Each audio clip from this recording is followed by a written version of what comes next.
వేరే వాళ్ళు నవ్వించగలిగేది అని రియలైజ్ అయిన moment or age?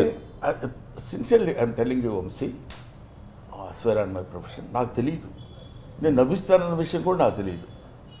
Mind is a typical కాదు, దాన్ని ఏమనాలి, ఒక రేర్ బర్త్ నాది.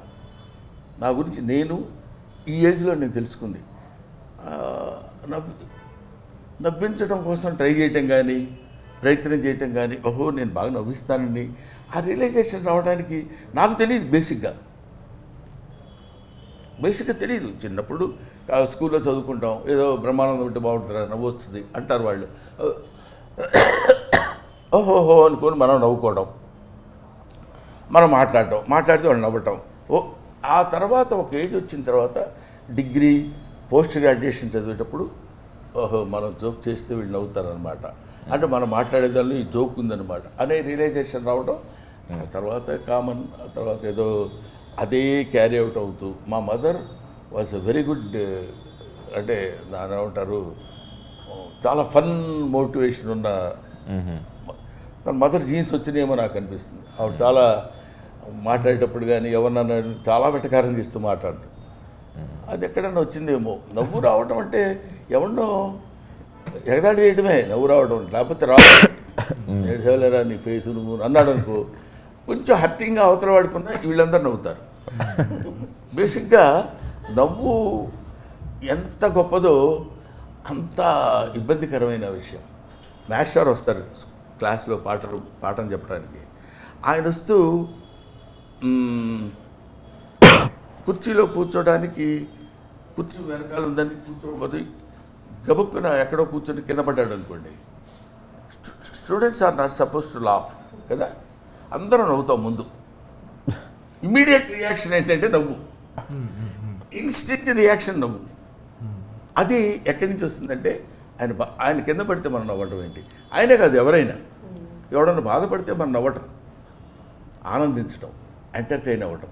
అదే కదా ఇప్పుడు వస్తున్న మీమ్స్ కానీ, లేకపోతే మన గురించి ఎవడో ఏదో సోషల్ మీడియాలో అలా రాశారండి ఇలా రాశారండి, రాసుకునివ్వండి, లెట్ దెమ్. దాని గురించి మీరు ఎందుకు ఫీల్ అవుతున్నారు, why do you take it to heart అనేది నా point. Of course I may be wrong, there is చాలా డిఫరెంట్ పీపుల్ ఉంటే ఉండొచ్చు. అందుకని నవ్వు మనం ఇదిగో మనం ఇది చెయ్యగలం మనం ఇది చేయలేము అనేదని కాకుండా ఇట్స్ ఎ న్యాచురల్ ఫ్లో. అది నలుగురు రికగ్నైజ్ చేశారన్న తర్వాత అక్కడి నుంచి మనం జాగ్రత్తగా ఉండాలి. ఓహో మనం నవ్విస్తే నవ్వుతున్నారు కాబట్టి విచ్చలవిడితనం కుదరదు, limits. That's your responsibility to put a full stop or comma for that. ఇన్ని ఫిలిమ్స్ చేశారు కదా సార్, ఎప్పుడైనా మీకు డైరెక్షన్ చేయాలి అలాంటి ఇంట్రెస్ట్ లేదు అసలు? ఓకే, ఎందుకంటే that's a different art. Direction mixed with 24 crafts. Artist is only he will come and do some, వాడికి తెలిసిన యాక్టింగ్ ఏదో ఉంటే అక్కడ చేసి బాగా చేస్తే ఓకే అని, లేకపోతే 4 తిట్లు తిని వెళ్ళిపోవడం వరకు ఓకే. కానీ డైరెక్షన్ అలా కాదు కదా sir. Direction it's got its own ఒక వ్యాస్ట్ సబ్జెక్ట్. అది అనుకుని చేయడం వేరు.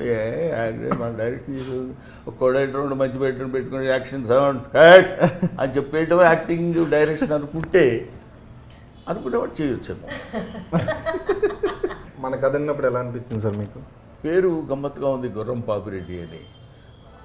అంటే కొత్తగా ఉంది, ఇదేదో కొంచెం వినటానికి ఏదో దాన్ని ఏమంటారు క్యూరియాసిటీ ఉంది ఏంటిది అని. ఆ తర్వాత అతను చెప్పిన స్టోరీలు చెప్పిన పాయింట్స్ అవి చూస్తుంటే తర్వాత డైరెక్టర్ ఈ సినిమాకు పర్టికులర్లీ డీల్ చేసిన విధానం నాకు బాగా నచ్చింది. చెప్పినప్పుడు స్టోరీ బాగుంది, డైరెక్టర్ డీల్ చేసిన విధానం కూడా బాగుంటుంది అనే నమ్మకంతో నేను యాక్సెప్ట్ చేశాను. ముందు అసలు ఇయర్కి ఏదో కొత్త శబ్దం వినపడింది అన్న ఫీల్ వచ్చింది. ఓకే, మామూలుగా ఇప్పుడు గేదెల పాపిరెడ్డు ఇంకోటో ఎవరికి ఇష్టం వచ్చింది వాడు చెప్తారండి. ఇప్పుడు నాకు తెలిసినంతవరకు నా ఎక్స్పీరియన్స్లో కొంతమంది ఏం చెప్తారంటే, నా అనుభవంలో చెప్తున్నాను అని మొదలు పెడతాడు, మొహం పెద్ద గంభీరంగా పెట్టి. వీడు అనుభవం ఎవరికి కావాలి, అది ఎదుటివాడిని ఎంటర్టైన్ చేసిందా లేదా, సింపుల్ లాజిక్. అంతే సార్. అది మనకి ఉన్నప్పుడు ఆటోమేటిక్గా మన వాళ్ళు దాన్ని దాన్ని దాన్ని ఏమంటారు, వాడు ఎవరు ఏంటి. చాలామంది ఏమన్నారు తెలుసా, ఎవరండి అన్ని న్యూ ఫేస్లు అంటే ఇప్పుడు పాత ఫేస్లు కావాలా, వాళ్ళైతే చాలా గొప్పగా చేస్తారా, న్యూ ఫేసెస్లో యాక్టింగ్ ఉండదా, ఈ పాత ఫేస్ ఎప్పుడు న్యూ ఫేస్ కాదా. అది సింపుల్ లాజిక్ అండి. అది అదేం పెద్ద మేధావితనం అక్కడ ఆలోచించుకోవడానికి. బ్రహ్మానందం గ్రేట్ కమెడియన్, మేమ్ గాడ్ ఓ అన్నారు. Brahmanandam was a upcoming comedian 40 years back. అంతే కదా, నువ్వు కొన్ని లక్షల మెట్లు ఎక్కాలన్నా మొదటి మెట్టు ఎక్కాలి కదా. ఆ మొదటి మెట్టు ఎక్కువ వాడిని పట్టుకుని అందులో ఏముంది అసలు, ఎంత డెప్త్ ఉందని ఇటు చూస్తాడు. అక్కడ ఏముంటుంది డెప్త్. మనం చెప్పేదాన్ని బట్టి, మనం తీసేదాన్ని బట్టి, మనం వచ్చే ఆలోచన బట్టి, ముందు ముఖ్యంగా ఇక్కడ కావాల్సింది ఏంటంటే తన మీద తన నమ్మకం. ఇందాక నేను చెప్పాను, ఆ నమ్మకం ఉన్నప్పుడు వెళ్ళిపోవడమే ఎంతవరకు అనేది. అది నాకు గుర్రం పాపిరెడ్డి సినిమాలో డైరెక్టర్ మురళీ మనోహర్ రెడ్డి చేసింది మాత్రం నిజంగా అప్రిషియేట్ చేసే విధంగా ఉంది. కష్టపడ్డాడు. సినిమా స్టార్టింగ్ నుంచి మా అందరికి పడట్లేదు సార్ ఒకరికొకరు. బేసిక్గా డైరెక్టర్ కథ చెప్పినప్పుడు అయితే కథ అంతా మీరే హీరో అండి అని చెప్పారండి. ఈయనకి చెప్పినప్పుడు అదే చెప్పారంట, ఆయనకి చెప్పినప్పుడు అదే చెప్పారు, అందరికీ అదే చెప్పారు సార్. ఆయన హీరోయిన్ చెప్పుంటారు, హీరోయిన్ అని ఉంటారు. సౌదామిని ఆ హీరోయిన్ సార్. అదే కథ మీ అందరు ఎవరికి చెప్తే వాళ్ళకి హీరో అన్నారండి సార్. మీరు ట్రైలర్ టీజర్ చూసారు కదా సార్, మీకు ఎవరనిపించారు సార్? ఇప్పుడు ఇందులో మనం బేసిక్గా 2 మెట్లు ఎక్కువ ఆలోచించాలి కదా సార్. చెప్పండి. ఏంటంటే హీరో అంటే గొప్పోడని, కమెడియన్ అంటే తక్కువడని, క్యారెక్టర్ ఆర్టిస్ట్ అంటే ఒక మాదిరి అని, విలన్ అంటే 80% అని, ఈ లెక్కలు వేసుకోవడం మనం పెట్టుకున్న పేర్లు తప్ప. Artist is one, artist are so many. గుర్తుపెట్టుకోండి. అది కామెడీ కావచ్చు, ఇంకోటి కావచ్చు. అతనేంటంటే మీ క్యారెక్టర్ మంచిదండి, మీరు చాలా బేసిక్గా చాలా బాగుంటుంది, మీరే మెయిన్ క్యారెక్టర్, మీరే డ్రైవ్ చేస్తారు అని తన ఉద్దేశంలో ఉన్న పాయింట్ మనం చెప్పవచ్చు. ఇప్పుడు నువ్వు హీరో అయిపోదాం, నేను కూడా హీరో అయిపోదాం అనుకుంటే ఎట్లా? అంతే సార్. ఎలుకే ఏనుగే కదా, సింపుల్ లాజిక్. ఎలుక చూసి నాకు ఈ పర్సనాలిటీ ఇస్తే ఉండేవాడిని అనుకోవటం. అందుకని మీరే హీరో అని చెప్పినప్పుడు అని అనుకోవడానికి లేదు. హీరో అంటే that is his job, he is doing that. Heroine that is her job, she is doing that. Comedian మన జాబ్, మనకిచ్చిన వర్క్ మనం చేసిన దానిలో ఎంత పర్సంటేజ్ నువ్వు కరెక్ట్గా how much attention you are paying towards your justification of your character అనే దానిలో మనం నిలబడి విన్నారు కదా, నేనే హీరో. అంతే సార్.